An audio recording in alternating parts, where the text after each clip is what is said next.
नमस्कार दोस्तों, जय श्री राम। जैसा कि हमने आपसे प्रॉमिस किया था, तो 2.7% आ चुका है इन्फ्लेशन का डेटा, और ये जो 2.7% के आसपास आया है, इसकी वजह से हमने देखा कि गोल्ड में जो एक बेरिशनेस बनी हुई थी, वो बेरिशनेस रुक गई और अब बाजार जो है वो धीरे धीरे धीरे धीरे अपसाइड आने की कोशिश कर रहा है। लेकिन इस अपसाइड में जैसा कि एक्सपेक्टेड था कि इस तरह का सॉफ्ट डेटा आया है, तो बुलियन में हम एक तेजी देख सकते हैं। तो वो शॉर्ट्स जो है वो मुझे कटते हुए नहीं दिखाई दे रहे हैं। और आवरली चार्ट की अगर या 15 मिनट्स चार्ट की मैं बात करूं, तो जो हमारे इंपॉर्टेंट मूविंग एवरेजेस हैं वो भी अभी तक जो है नहीं कटे। जैसे 15 अगर मिनट्स की बात करूं तो 200 पीरियड का मूविंग एवरेज जो है वो नहीं कटा, और गोल्ड ने 3357-58 के आसपास से रेजिस्टेंस लेने की कोशिश करी। और मैं कल से ही देख रहा हूं कि 3360 3358 का जो जोन है, इस जोन के आसपास से कंटिन्यूअस एक सेलिंग जो है वो बनी हुई है।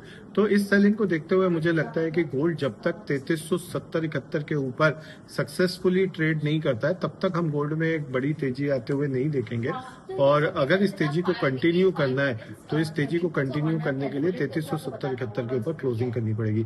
एमसीएक्स की अगर मैं बात करूं, तो जैसा कि कल मैंने अपने फेसबुक पे भी डाला था कि हम लोगों ने अपनी लॉन्ग पोजीशंस जो है वो एग्जिट कर दी है। लॉन्ग पोजीशन एग्जिट करने का पहला जो सिग्नल था दोस्तों, वो था कि गोल्ड के अंदर हमने काफी लंबे समय बाद कल सुबह सुबह ओपन और हाई एक ही बनते हुए देखा था, विच वॉज 1,01,200। तो जब तक इंडियन मार्केट्स में 1,01,200 के ऊपर क्लोजिंग नहीं आ जाती, तब तक मैं ये नहीं कहूंगी कि गोल्ड में वापस बुल रन स्टार्ट हो गया और हमें वापस लॉन्ग पोजीशंस स्विंग ट्रेडिंग के लिए या 4-5 दिन के लिए लेनी शुरू कर देनी चाहिए। तब तक हो सकता है हम इंट्राडे में, जैसा कि अगर मेरा चार्ट बोलता है, तो हम लेने की कोशिश करेंगे। लेकिन अभी भी चार्ट इंट्राडे के ऊपर वैसा सजेशंस नहीं दे रहा है। 1,01,200 के ऊपर जाता है और 1,04,000 के ऊपर 1,01,400 के ऊपर सक्सेसफुली ट्रेड होता है, तो फिर आप ये मान के चलिए कि गोल्ड ने जो है वो वापस बियर्स जो है वो हथियार डाल चुके हैं और बुल्स जो है वो वापस मैदान में आ चुके हैं। तो जब तक इस तरह की चीजें नहीं हो रही हैं, तब तक हमें बाइंग्स के ऑर्डर से बच के रहना है। इंट्राडे के ऊपर भी अगर आप बाइंग करना चाहते हैं, तो आप 3371 के ऊपर आप बाइंग करके चल सकते हैं। और मैं कोशिश करता हूँ कि मैं चार्ट्स को भी अटैच कर पाऊँ यहाँ पे। तो अगर चार्ट्स मेरे अटैच हो पाते हैं, थोड़ा सा इशू है चार्ट्स को अटैच करने में।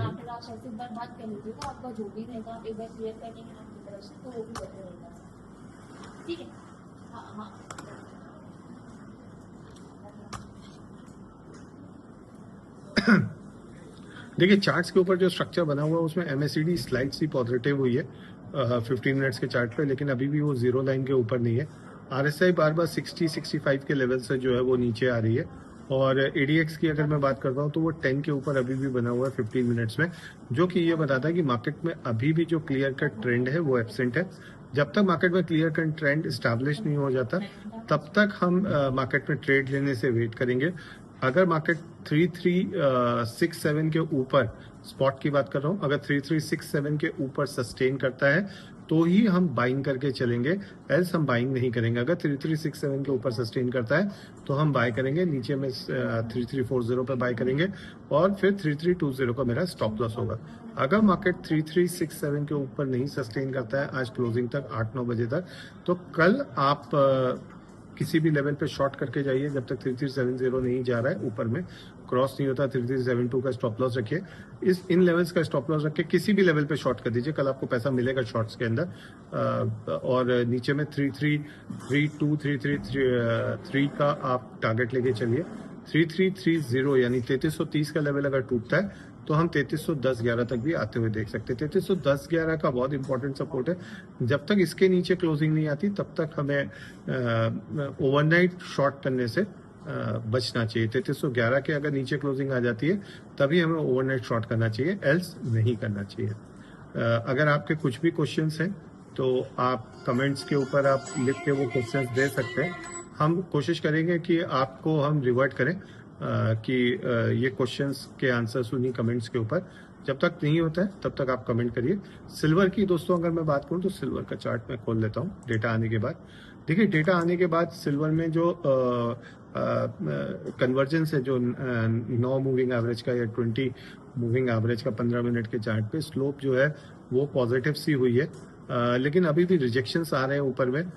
चार्ट जो है वो लोअर लो लोअर हाई के लेवल्स लगा रहा था, थोड़ा सा हमने आज आफ्टरनून में देखा कि उसने हायर हाई बनाने की मॉर्निंग में कोशिश करी, लेकिन वो हायर हाई सस्टेन नहीं कर पाया और मार्केट जो है वापस में इसने 3760 के आसपास सपोर्ट लेने की कोशिश करी है। अब जो एक रेंज है बाजार की वो 3760 और 3750 नीचे में है और ऊपर में $38 की। जब तक 3750 नीचे में नहीं टूटता या 38 ऊपर में नहीं टूटता तब तक सिल्वर में ट्रेड करने से बचे। 38 का लेवल टूटता है बाय करके चले। 3840 3850 तक के टारगेट्स होंगे। 3880 का रेजिस्टेंस है। नीचे में 3750 का लेवल टूटता है। 3720 3660 के टारगेट के लिए आप शॉर्ट कर सकते हैं। सिल्वर यदि आप शॉर्ट कर रहे हैं तो स्टॉप लॉस बहुत स्ट्रिक्ट रखें या फिर अपने आप को कॉल ऑप्शन से आप हेज करके चले, बिकॉज सिल्वर में जिस समय बाउंस आएंगे बहुत स्ट्रांग बाउंस होंगे। मैं फिर से ये बात कह रहा हूँ। दूसरा जो हमने 1,03,000 1,02,000 पे सिल्वर बाइंग की कॉल दी थी वो अभी हमने वापस ले लिए। 1,15,000 1,14,000 पे हमने, जैसे कल हमारा 1,14,500 का लेवल था तो वहां पे हमने उस कॉल में एग्जिट कर दिया है। हमारा जो प्रॉफिट था वो लगभग 3.5 लाख का रहा। तो अभी आज की डेट में हमारी सारी लॉन्ग पोजीशंस जो है वो एग्जिट हो गई है और जैसा कि मैंने आपको बोला कि हम 3650 के नीचे शॉर्ट करके चलेंगे और 3750 के नीचे हम शॉर्ट करके चलेंगे और 38 के ऊपर हम बाय करके चलेंगे। जिस दिन 3885 का लेवल जो है वापस सिल्वर क्रॉस कर देती है, उसके ऊपर क्लोजिंग दे देती है, तो हम वापस बाय करना शुरू कर देंगे। धन्यवाद। Thank you.